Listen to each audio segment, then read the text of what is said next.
You could basically call this an improvement on the previous Note in every way. Hey, it's Joshua Vergara from Android Authority, and this is your first look at the Samsung Galaxy Note 4. As always, we're going to start off with the design, and yes, you can finally rejoice that the Galaxy line now is including metal in their designs. You really do have to feel this to believe it, as the flat sides with this metal frame really make this feel like a great device in the hand, especially over the original Note 3, which we thought was a pretty good design to begin with. You can see here the metal on the sides, and we also have quite a bit on the top and bottom where all of the different ports are going to be held. It is essentially the same design as you remember from before, except this metal frame really enhances the feel. But on the back you still get that faux leather that has that textured feel to it and does feel pretty comfortable in the hand still. The obvious improvement when it comes to the display is in regards to the resolution. You now get Quad HD resolution in this 5.7-inch screen, which allows you to really enjoy a lot of media, as you can see in this video right here, which looks very vibrant because of that Super AMOLED display.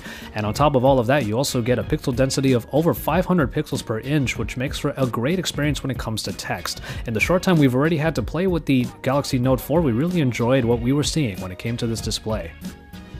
Performance continues to get the needed boosts, as this year you will still be able to get this version of the Note with the Qualcomm Snapdragon 805 or the Exynos that they will have for in other versions of the phone, but the performance is still as great as it can be, especially with all that this phone can do.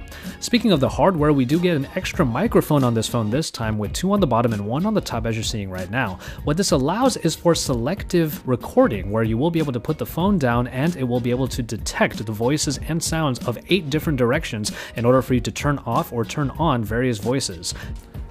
You can see the extra mic here right now, but also we have that USB port on the bottom, and we do have something to say about the fast charging that Samsung has apparently introduced here.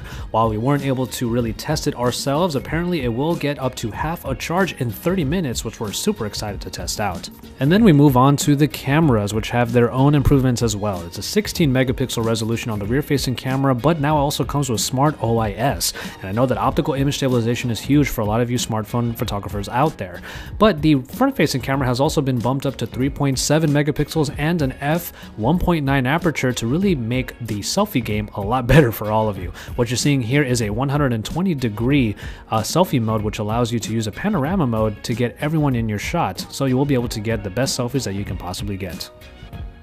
And finally, in software, we will obviously do a focus on the S Pen in a little bit, but we did want to say that TouchWiz continues to do its improvements despite looking pretty much the way that we would expect it to. But multitasking has been given a big focus here, as the recent app screen right here has been enhanced now to be able to allow you activation of multi-window straight from it. As you can see here, I'm activating these 2 different applications, Gallery and Facebook, but I'm also being able to create a floating Facebook here on the fly just by holding the dot in the middle.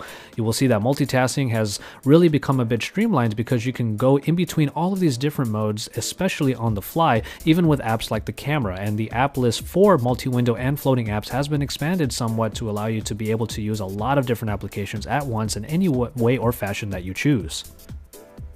But of course, it wouldn't be a Note device without the S Pen, and as far as the actual pen itself goes, it has been given a bit of a thinner profile, but also some texture on it, but it's largely the same pen that you remember from the Note 3 with some added functionality. We do still have the Air Commands menu, but it has been changed somewhat a little bit. I'll start off with the Action Memo, which allows you to take notes on the fly already, and after that you can manipulate the text inside of the note in order to perform a number of tasks. But now you also have a shortcut on the bottom right of the note, which allows it to convert into an S-Note application. Now, speaking of S-Note, there have been a couple of pens introduced here, the calligraphy pen and the fountain pen, which take advantage of the now enhanced touch recognition, the pressure sensitivity of the S Pen, to give you even more freedom over what kind of strokes you have on the actual screen itself in order to really make your handwriting your own.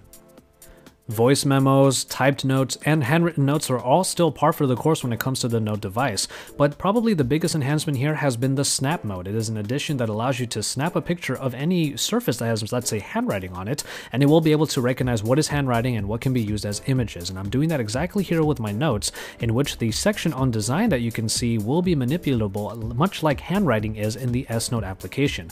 I will be able to select the entire block by holding the button down with the S Pen and then dragging down down much like you would with a mouse, and then from there I'll be able to take all that information and paste it somewhere else. It is also editable in the way that you are able to edit handwriting in that I can erase the writing and add more to it. That selection that you saw already with the handwriting also applies to other places as well. You can use the S Pen like a mouse, and you will be able to select a lot of different elements at once by holding down that button and dragging. And so there you have it for this first look at the Samsung Galaxy Note 4. There are so many enhancements across the board, and we really like what we see that even this video that I've given you, it doesn't really feel like it's even scratching the surface. For example, the heart rate monitor on the back can now be tapped while using the front-facing camera to easily take selfies. But that's only another example of further enhancements that Samsung has been putting into the Note line, and in this particular version, we do feel like the Note line has matured to what we feel like it should have been this whole time. The metal frame around allows it to have a very great feel in the hand. The software enhancements, especially with multitasking, really give it an even better feel, and of course the S Pen is a better companion even now for all of you who love to handwrite notes and to be able to jot anything down on the fly.